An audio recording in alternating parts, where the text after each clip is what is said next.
Podemos pensar que o poder reside com presidentes e primeiros ministros em palácios e parlamentos. Nem tanto. No mundo de hoje, o verdadeiro poder está nas mãos de um grupo de elite, de homens desconhecidos que trabalham em escritórios anônimos. Os homens que controlam o mercado mundial de títulos.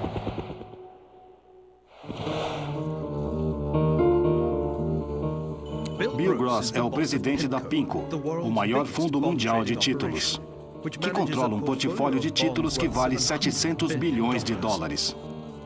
Gross é conhecido mundialmente como o rei do mercado de títulos. Vamos chamá-lo de Senhor Título. Os títulos são um elo mágico entre o mundo das altas finanças e o mundo do poder político. Os governos sempre gastaram mais do que arrecadam em impostos, às vezes muito mais, e compensam essa diferença vendendo títulos sobre os quais pagam juros. Mas aqui está a mágica. Se você quiser resgatar o título, o governo não tem que devolver o dinheiro. Você só leva para o mercado de títulos, como este aqui, a Bolsa de Valores de Tóquio, e o vende. Depois da ascensão dos bancos, o nascimento do mercado de títulos foi a outra grande revolução na história financeira. Criou uma nova forma dos governos obterem dinheiro emprestado. O mercado de títulos financiou as guerras que assolam o norte da Itália há 600 anos.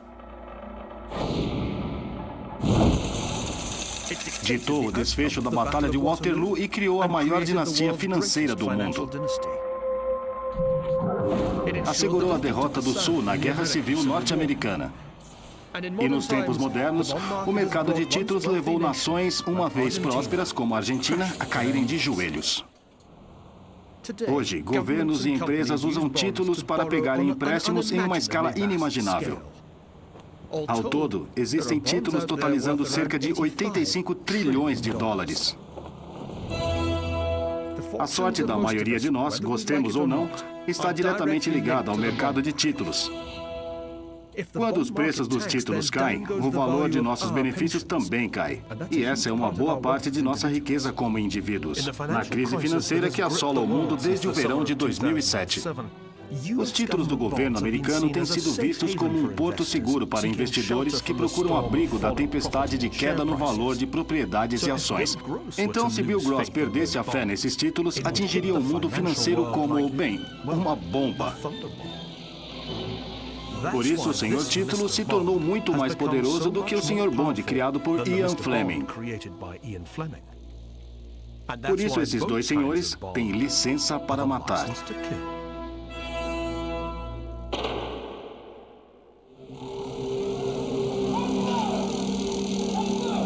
A ascensão do dinheiro. Escravidão humana.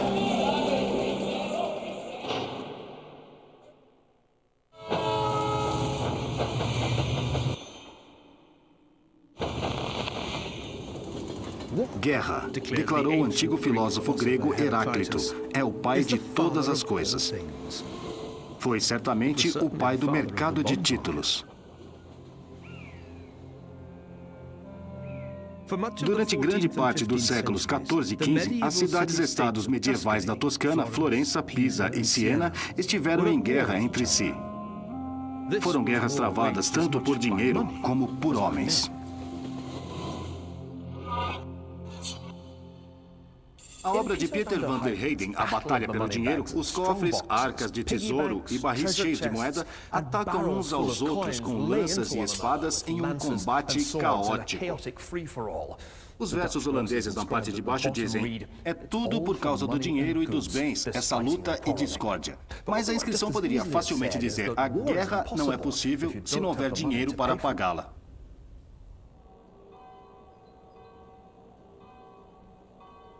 E a forma de fazer isso, a capacidade de financiar guerras através do mercado de títulos, foi como tantas outras coisas, uma invenção do Renascimento italiano.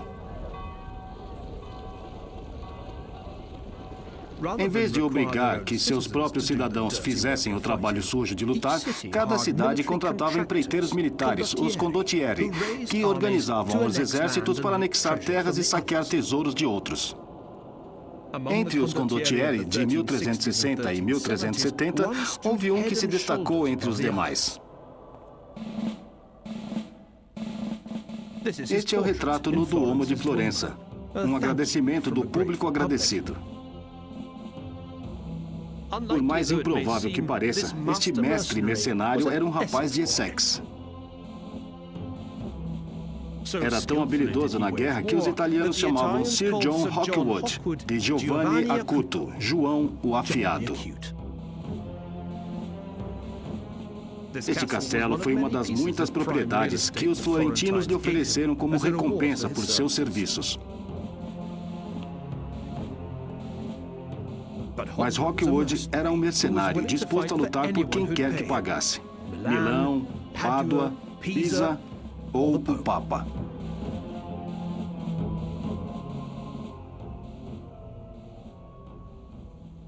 Estes afrescos deslumbrantes no Palazzo Vecchio, em Florença, mostram os exércitos de Pisa e Florença lutando em 1364. Neste período, Hawkwood estava lutando por Pisa, mas 15 anos depois, ele mudou de lado. Por quê? Porque era em Florença que estava o dinheiro.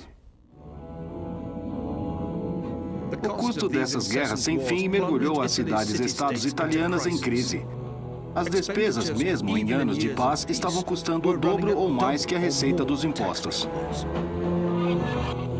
Para pagar pessoas como Sir John Hawkwood, Florença estava se afundando em déficits.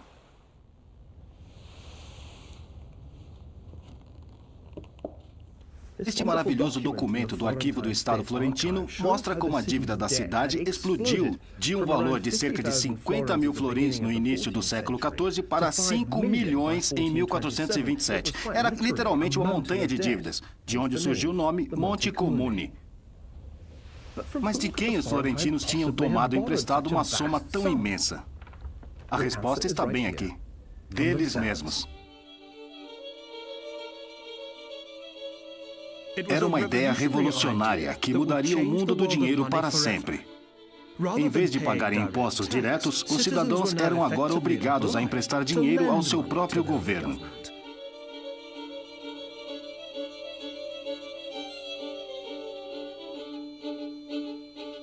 Em troca destes empréstimos forçados, eles recebiam juros.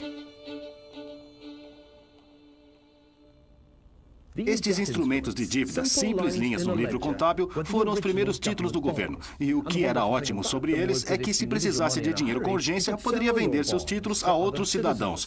Eram ativos líquidos. O que este registro nos conta é como Florença transformou seus cidadãos em seus maiores investidores.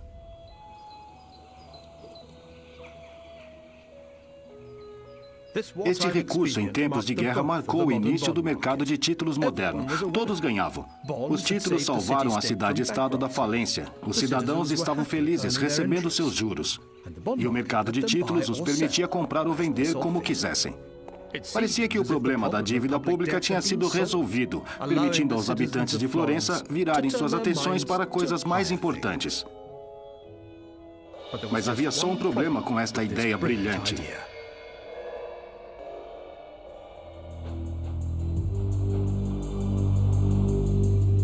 Existia um limite de quantas guerras mais ou menos improdutivas poderiam ser travadas.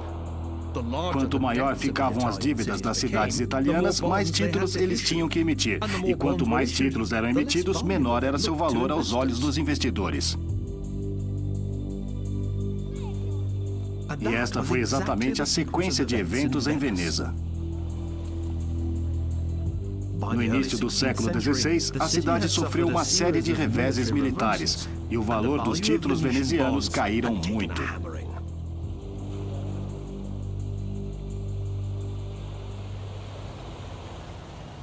No seu ponto mais baixo, entre 1509 e 1529, os títulos venezianos do Monte Nuovo eram negociados a apenas 10% do seu valor de face. Bem, se você compra um título com um país em guerra, está correndo um risco. O risco da cidade não o pagar de volta ou não pagar os juros. Por outro lado, lembre-se que os juros são pagos sobre o valor de face do título. Então, se comprar o título a 10% do valor de face, terá um belo rendimento, de talvez 50%. E é assim que o mercado de títulos funciona. De certo modo, você tem o retorno proporcional ao risco que está disposto a correr. Ao mesmo tempo, é o mercado de títulos que define as taxas de juros para a economia de um todo. Se o Estado tiver realmente que pagar 50%, todos os outros mutuários também terão. O mercado de títulos tinha sido inventado para ajudar a pagar pelas guerras italianas, mas agora estabelece taxas de juros para todos. Sua ascensão ao poder começava. Nos 2 séculos seguintes, os títulos viriam a dominar o mundo.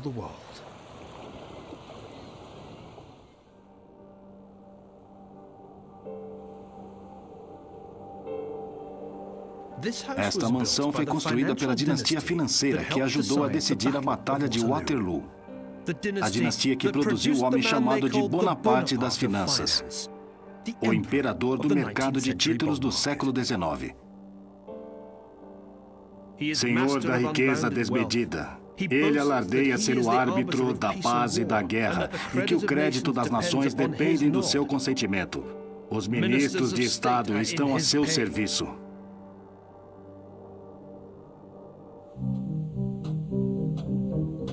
Estas palavras, proferidas em 1828 pelo membro radical do parlamento Thomas Dunscombe, descreviam Nathan Rothschild, extraordinário negociador de títulos e fundador da filial londrina do que viria a ser o maior banco do mundo. O mercado de títulos tornou os Rothschilds extremamente ricos, tão ricos que puderam construir 41 mansões por toda a Europa. Esta é a número 29, Waddesdon Manor, em Buckinghamshire, que foi restaurada em toda a sua glória dourada por Jacob Rothschild, o tataraneto de Nathan. Ele era baixo, gordo, obsessivo, extremamente inteligente. Sim. Totalmente concentrado e imagino que ele não tenha sido uma pessoa muito fácil de se lidar.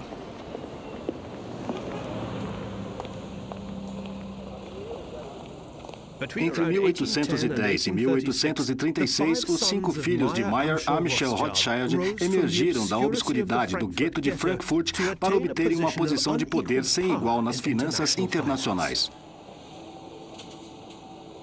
Foi o terceiro filho, Nathan, que orquestrou este triunfo da família de Londres. Evelyn de Rothschild é o tataraneto de Nathan. Ele se aposentou recentemente da presidência dos Rothschilds, o banco construído por Nathan. Ele era muito ambicioso e se mudou para Londres. Acho que era determinado. Ele não tolerava tolos. Talvez isso seja de família. Esta é uma das poucas cartas que restaram de Nathan Rothschild para seus irmãos, escrita como sempre em Judendeutsch, alemão transliterado em caracteres hebreus, e que nos dá a ideia da extraordinária ética de trabalho o homem tinha e como tentava impor isso aos seus pobres irmãos. Escutem só. Caro Amschel, escrevo minha opinião, pois é meu maldito dever escrever para você. Leio as suas cartas não uma, mas 100 vezes. Pode imaginar muito bem que depois do jantar não leio livros, não jogo cartas e não vou ao teatro. O meu único prazer é o meu negócio.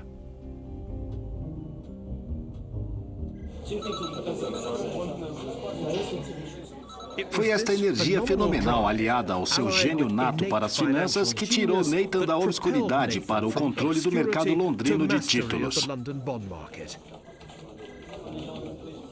Mais uma vez, contudo, a oportunidade para o progresso financeiro veio da guerra.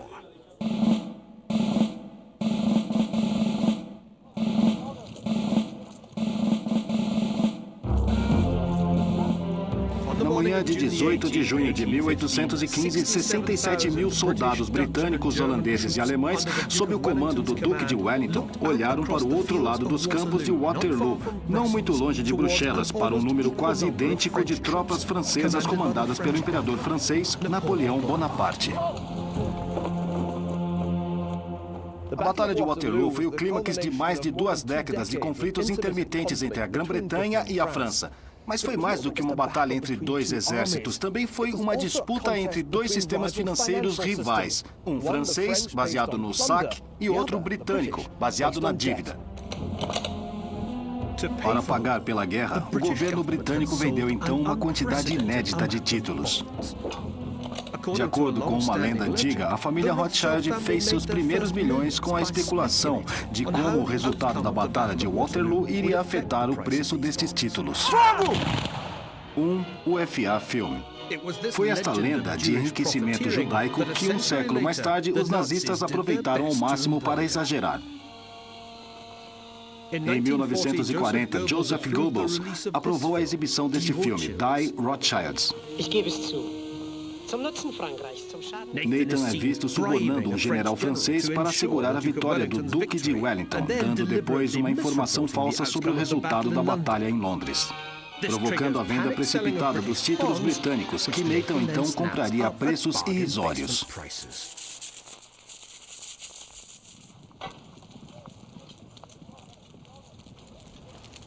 O que aconteceu aqui em 1815 foi completamente diferente. Longe de fazerem dinheiro com a vitória de Wellington sobre Napoleão, os Rothschilds quase perderam tudo por isso. Sua fortuna foi feita não graças a Waterloo, mas apesar dela. Isso foi o que realmente aconteceu. Vender títulos ao público levantou bastante dinheiro para o governo britânico. Mas nem os títulos nem as notas bancárias valiam nada para o Wellington. Para aprovisionar suas tropas e pagar os aliados da Grã-Bretanha contra a França, ele precisava de uma moeda que fosse universalmente aceita. Nathan Rothschild ficou incumbido de pagar o dinheiro obtido no mercado de títulos e entregá-lo ao Wellington em ouro. O sucesso desta operação determinaria o destino dos impérios beligerantes e de toda a Europa. Esta carta marca um ponto de virada na história da família Rothschild e do governo britânico. É datada de 11 de janeiro de 1814 e é uma ordem do chanceler do Tesouro Britânico ao intendente-chefe dizendo para nomear Nathan Rothschild o Sr. Rothschild como agente do governo britânico. O trabalho de Nathan era reunir a maior quantidade de ouro e prata que pudesse encontrar no continente europeu e de ter certeza de que chegaria ao Duque de Wellington e seu exército, e que tinham acabado de lutar e sair da Espanha e entrado no sul da França. Era uma operação que se baseava fortemente na rede de crédito pan-europeia dos Rothschilds, mas também na capacidade de Nathan em mobilizar ouro da mesma forma que Wellington mobilizava tropas. Movimentar quantidades tão vastas de ouro em plena guerra era muito arriscado, é claro. Mas, do ponto de vista dos Rothschilds, as imensas comissões que cobrariam mais que justificavam os riscos. Os Rothschilds logo se tornariam indispensáveis para o esforço de guerra britânico. Nas palavras do intendente-chefe britânico, Rothschild cumpriu os vários serviços que lhe foram confiados de forma admiravelmente boa, e, embora judeu, depositamos nele grande confiança.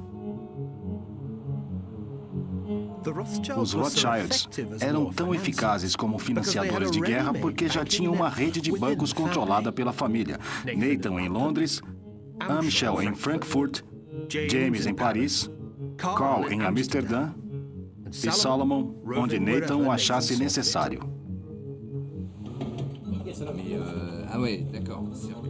Se o preço do ouro fosse mais alto em, por exemplo, Paris do que em Londres, James em Paris vendia e Nathan em Londres comprava. Acho que a vantagem que tinham sobre outras famílias como os Bennings, com quem competiam, era que os irmãos estavam em importantes centros financeiros em vários países. Agora, se isso foi premeditado, se isso foi planejado quando saíram do gueto, é muito difícil de acreditar. Mas foi isso que aconteceu e logo que perceberam essa vantagem, tiraram proveito dela. Em março de 1815, Napoleão voltou a Paris vindo do exílio na ilha de Elba, determinado a reavivar as suas ambições imperiais. Os Rothschilds logo começaram com a operação de aquisição de ouro, comprando todos os lingotes e moedas a que tinham acesso. A razão para Nathan comprar uma reserva de ouro tão grande era simples. Ele supôs que, como todas as guerras napoleônicas, esta seria longa. Seu ouro seria cada vez mais procurado, e isso aumentaria seu valor. Provou ser um erro de cálculo quase fatal. Wellington chamou a Batalha de Waterloo de a disputa mais acirrada que você jamais viu em sua vida.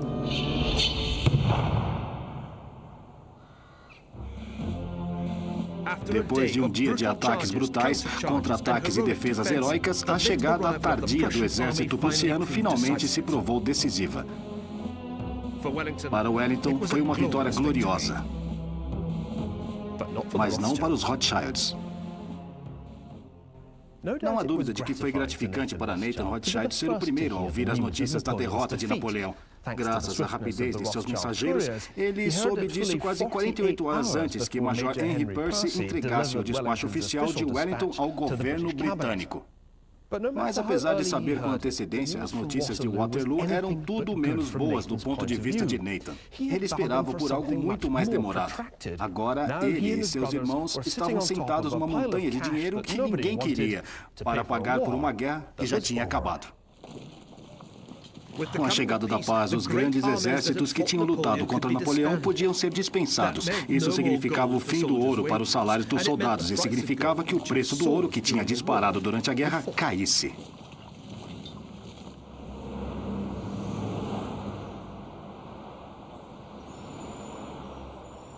Nathan estava diante de perdas grandes e crescentes.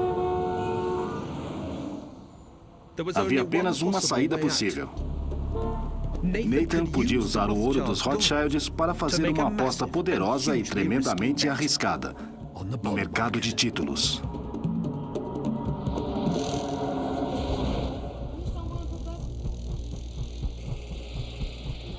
Em 20 de julho de 1815, a edição noturna do London Courier reportou que Nathan havia feito uma grande aquisição de ações, ou seja, títulos do governo britânico. A aposta de Nathan era que a vitória britânica em Waterloo alavancasse o preço dos títulos britânicos para as alturas. Nathan comprou, e à medida que o preço dos títulos começou a subir, ele continuou comprando. Apesar dos pedidos desesperados de seus irmãos para que ele vendesse, Nathan continuou firme. Por mais um ano. Finalmente, em julho de 1817, com os preços dos títulos 40% mais caros, ele os vendeu. Seus lucros totalizaram cerca de 600 milhões de libras hoje.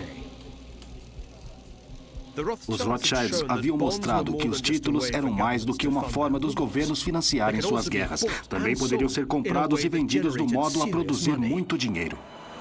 E com o dinheiro, veio o poder. Mayer Amschel Rothschild falou repetidamente para os seus 5 filhos: se não conseguirem ser amados, façam por onde serem temidos.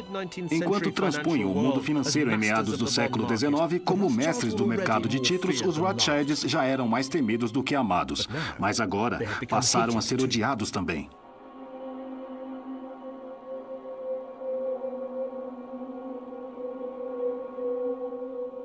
O fato da família Rothschild ser judaica deu um novo ímpeto ao preconceito antissemita profundamente enraizado.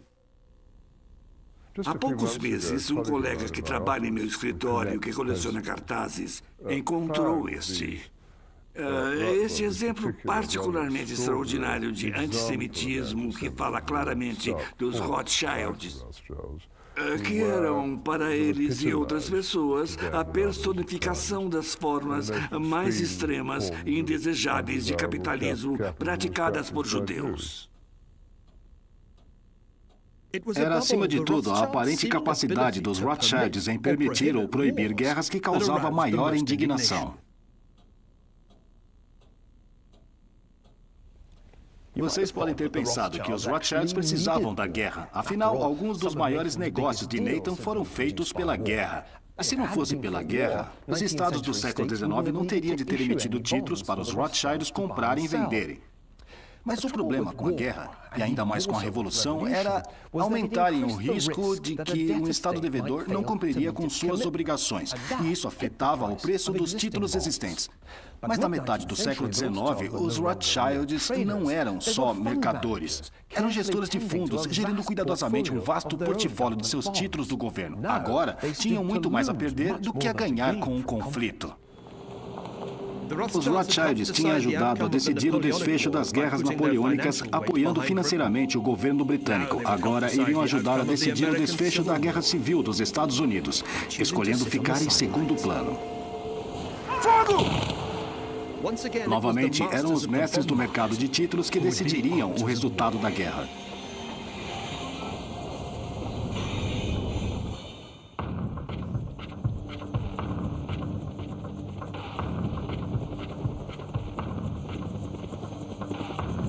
$50 anos depois da Batalha de Waterloo, e do outro lado do mundo, outra grande guerra seria decidida pelo poder do mercado de títulos.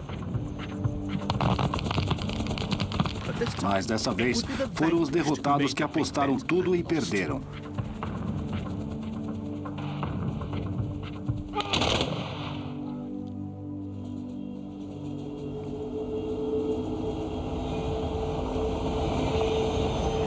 A história tradicional diz que o ponto de virada da Guerra Civil Americana ocorreu em junho de 1863, 2 anos em meio ao conflito. Aquele foi o mês em que as forças da União capturaram Jackson, a capital do estado do Mississippi, e obrigaram o exército da Confederação a retirar rumo a Vicksburg, nas margens do rio Mississippi. Cercados por barcos da União que bombardeavam suas posições, os sulistas aguentaram por um mês até que, por fim, se renderam. Depois de Vicksburg, o Mississippi estava finalmente nas mãos do norte. O sul foi literalmente dividido em 2.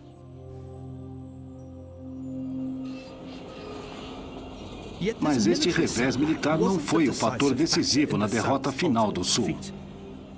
O verdadeiro ponto de virada aconteceu antes, e foi financeiro.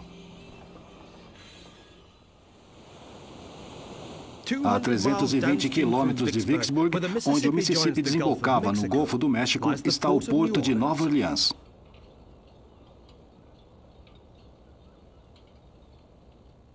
Este é o Fort Pike, construído depois de 1812 para proteger Nova Orleans de um futuro ataque britânico. Mas 50 anos mais tarde não foi capaz de proteger o sul de um ataque do norte, quando o capitão David Farragut tomou Nova Orleans em 28 de abril de 1862. Foi um momento crucial na Guerra Civil, porque Nova Orleans era o principal escoador do produto de exportação mais importante do sul: algodão. Sem o controle sobre o comércio de algodão, a causa sulista estava condenada, porque o algodão havia se tornado o ingrediente essencial num esquema ambicioso para envolver o mercado de títulos na guerra. Como as cidades-estado italianas 500 anos antes, o Tesouro da Confederação tinha inicialmente levantado dinheiro para a guerra, vendendo títulos para seus próprios cidadãos.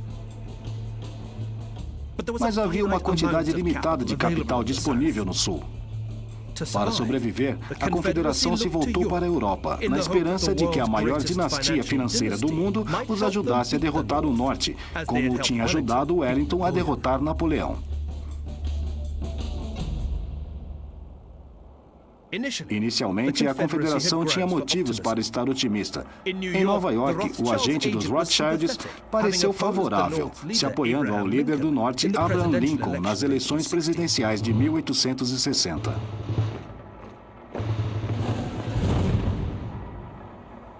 Ainda assim, os Rothschilds hesitariam. Emprestar ao governo britânico para ajudar a derrotar Napoleão era uma coisa, mas comprar títulos de um grupo de estados separatistas e escravistas parecia ser um risco muito alto. Os Rothschilds decidiram ficar de fora.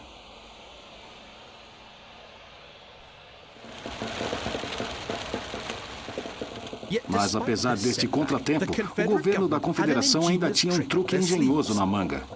O truque, como a própria manga, era feito de algodão.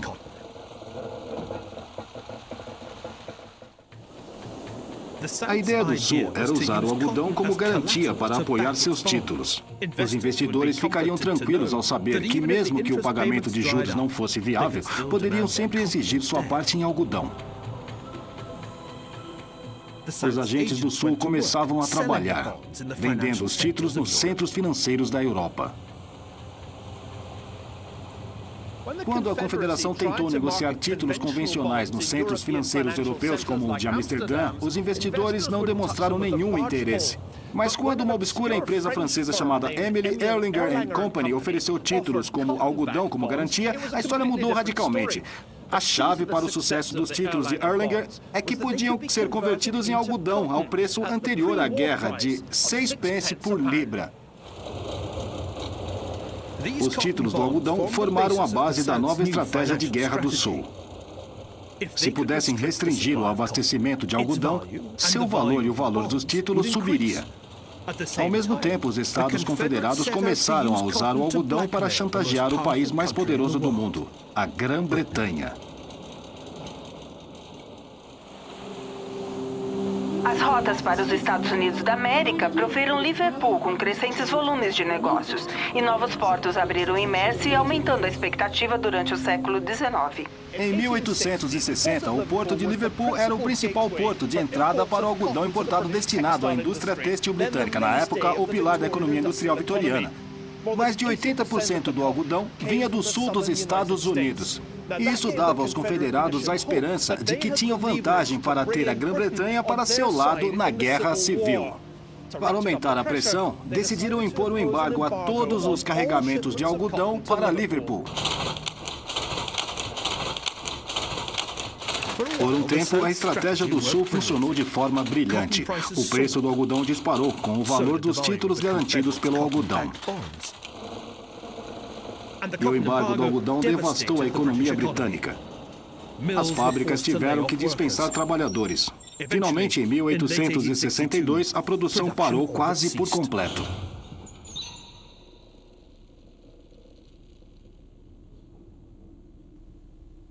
Esta algodoaria em Style, a sul de Manchester, empregava cerca de 400 trabalhadores, mas isso era só uma fração das 500 mil pessoas empregadas pela King Cotton em Lancashire.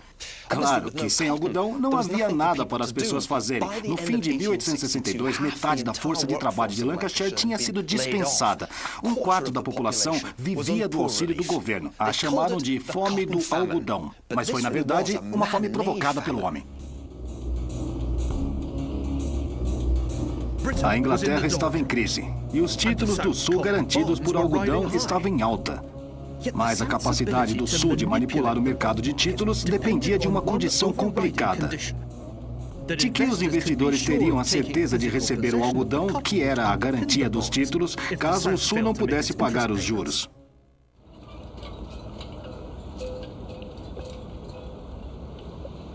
E é por isto que a queda de Nova Orleans no dia 28 de abril de 1862 foi o verdadeiro ponto de virada na Guerra Civil Americana. Agora que o principal porto do Sul era controlado pela União, qualquer investidor que quisesse se apoderar do algodão do Sul teria que passar pelo formidável bloqueio naval imposto pela União.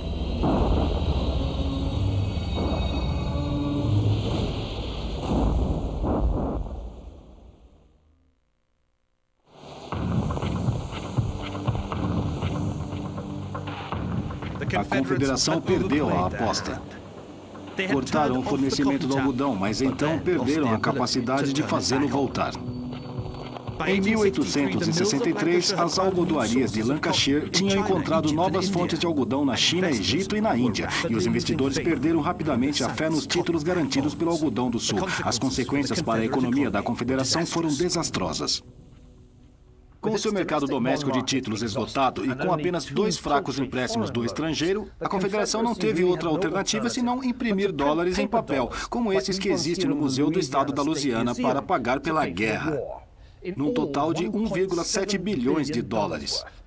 É verdade que o Norte também imprimia dinheiro, mas no final da guerra, o dólar greenback ainda valia cerca de 50 centavos de antes da guerra, enquanto o dólar greyback valia apenas 1 centavo. E com cada vez mais notas para comprar cada vez menos bens, a inflação no Sul simplesmente explodiu. Em janeiro de 1865, o preço de alguns bens tinha subido 90%. O Sul havia apostado tudo na manipulação do mercado de títulos e perdeu. Não seria a última vez na história que uma tentativa assim acabaria em uma terrível inflação.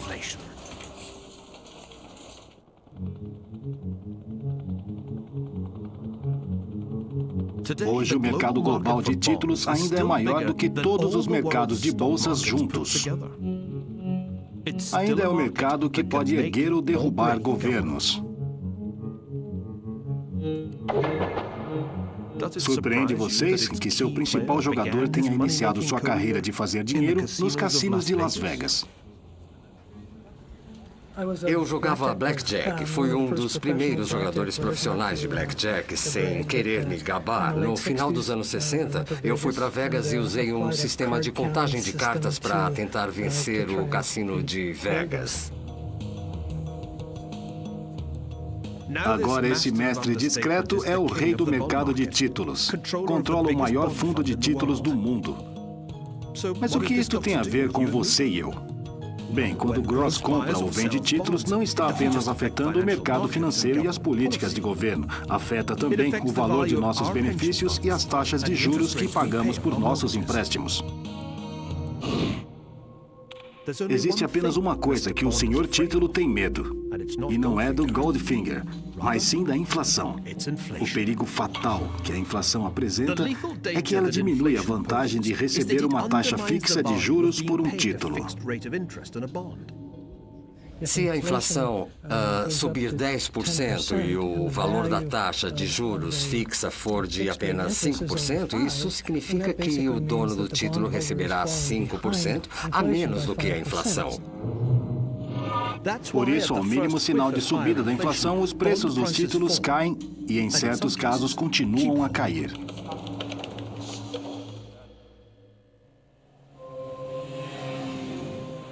Para ver quanto as coisas podem ficar ruins quando o gênio da inflação escapa da garrafa, basta olharmos para o exemplo da Argentina.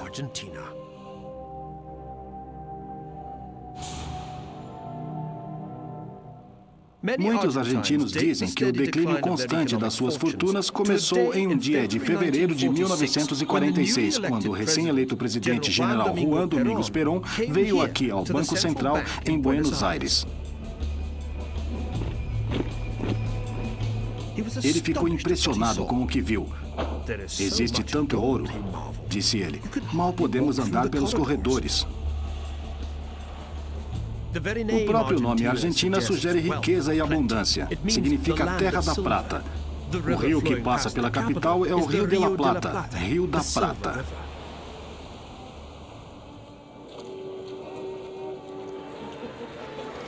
Era uma vez quando haviam dois Harrods no mundo. Um em Londres, em Knightsbridge, e o outro aqui na Rua Flórida, no coração de Buenos Aires. Fundado em 1912, este outro Harrod é apenas uma lembrança de como a Argentina costumava ser, um país rico. Houve um tempo em que o rendimento per capita era apenas 18% menor do que dos Estados Unidos. Muitos investidores que vinham comprar títulos argentinos esperavam que a Argentina se tornasse nos Estados Unidos da América do Sul. A história da Argentina desde então é uma ilustração clássica de que todos os recursos e talentos do mundo podem ser insignificantes quando há uma má gestão financeira.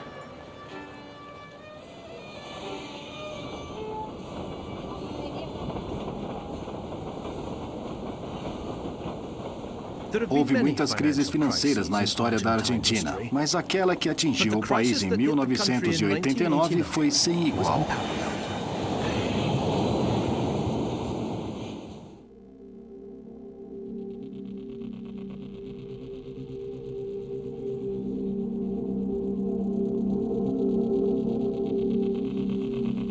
No início de fevereiro, o país sofreu com um dos verões mais quentes já registrados. Em Buenos Aires, o sistema elétrico não aguentou. Havia cortes de energia de 5 horas. Mas este, no final das contas, era o menor problema dos argentinos. Como quase sempre acontece, foram dados vários passos firmes rumo ao inferno financeiro. Primeiro passo, o governo gastava mais, mas muito mais do que arrecadava em impostos. Normalmente, mas nem sempre, é por causa de uma guerra. No caso da Argentina, eram duas. Uma guerra civil entre os generais e a esquerda da década de 70, a outra, uma guerra externa, contra a Inglaterra pelas Ilhas Malvinas em 1982. Em 1989, o sistema financeiro estava à beira do colapso. Em fevereiro, a inflação já atingia os 10% ao mês. Os bancos tiveram que fechar enquanto o governo tentava baixar as taxas de juros e evitar o colapso da taxa cambial. Não funcionou. Em apenas um mês, o astral caiu 140% em relação ao dólar. Ao mesmo tempo, o Banco Mundial congelou os empréstimos para a Argentina, dizendo que o governo tinha falhado em atacar a raiz do problema que causou a inflação, um déficit público muito alto. Sem os empréstimos a juros baixos do Banco Mundial, o governo tentou financiar seu déficit vendendo títulos ao público. Mas os investidores dificilmente comprariam títulos com a possibilidade de que seu valor real fosse anulado pela inflação numa questão de dias. Ninguém as comprou. E o governo começou a ficar sem opção. Em abril, clientes furiosos derrubaram os carrinhos de compras depois de um supermercado ter anunciado pelos alto-falantes que os preços aumentariam 30% imediatamente. As lojas esvaziaram as prateleiras porque os donos não faziam dinheiro suficiente para comprar novos produtos. Foi muito ruim, ruim mesmo. Porque de manhã tínhamos um preço. À tarde tínhamos outro. Por isso, não podíamos vender porque tínhamos prejuízo. Os donos das lojas tinham prejuízo, eu vendia. Vendia a um preço e logo mudava. Isso era contínuo, os preços mudavam 3 vezes ao dia. Os preços dos títulos do governo caíam conforme aumentava o medo de que as reservas do Banco Central se esgotassem. Sem empréstimos do estrangeiro e sem compradores de títulos, restava apenas uma coisa que o governo, cada vez mais desesperado, poderia fazer. Fazer um Banco Central literalmente imprimir mais dinheiro. Mas nem isso conseguiram fazer direito.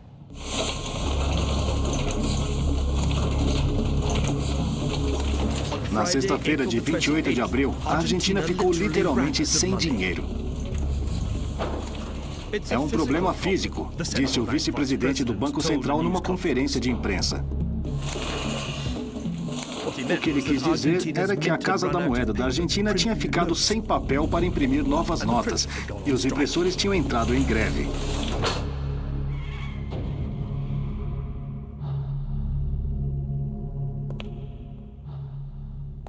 Não sei como vamos fazer, mas o dinheiro tem que estar lá na segunda-feira, ele declarou.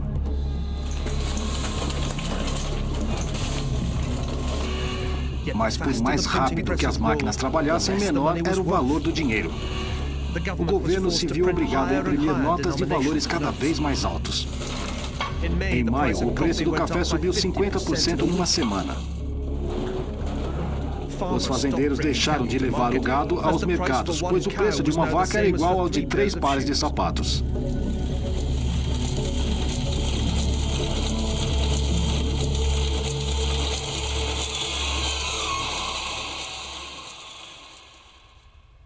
Em junho de 1989, a inflação na Argentina tinha atingido uma taxa mensal de 100%, uma taxa anual de 12.000%.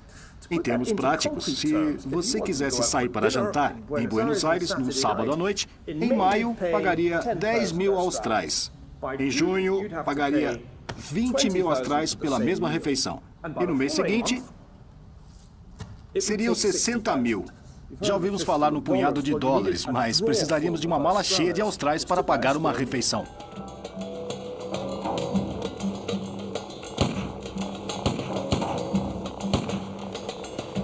Em junho, a frustração popular explodiu em 2 dias de intensos protestos e saques de multidões esfomeadas. Morreram pelo menos 14 pessoas.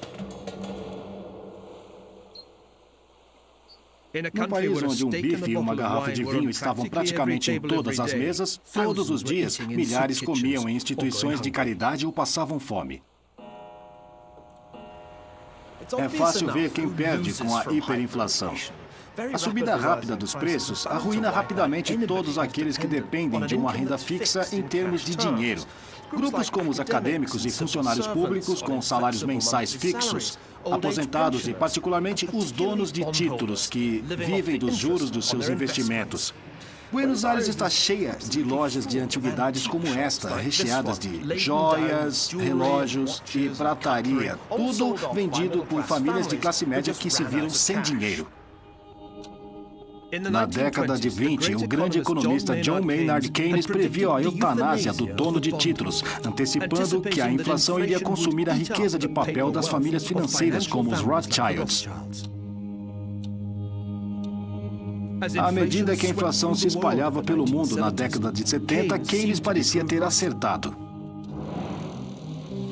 Mas em nossa época, vimos uma ressurreição milagrosa do dono de títulos, um retorno do senhor título, até mesmo na Argentina.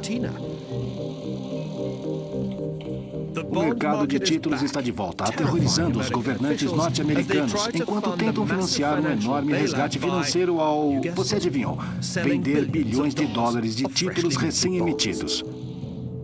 A chave para o retorno do senhor título tem sido o crescimento no número de donos de títulos. O que nos leva de volta à Itália, onde o mercado de títulos nasceu há 600 anos.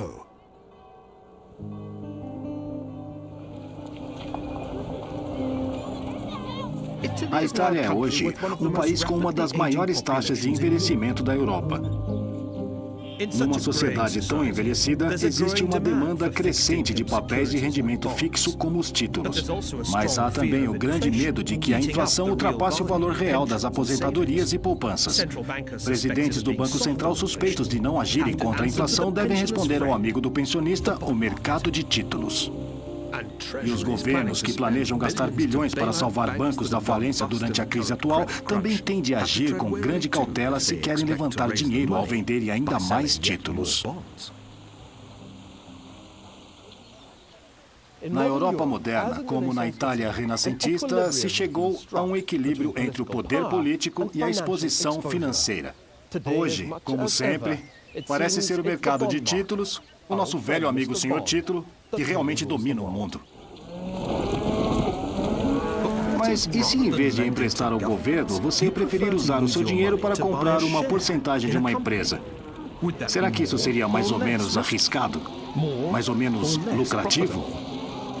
No próximo episódio de Ascensão do Dinheiro, descobriremos por que é tão difícil aprender com a história financeira, apesar de quase 300 anos de altos e baixos do mercado de valores.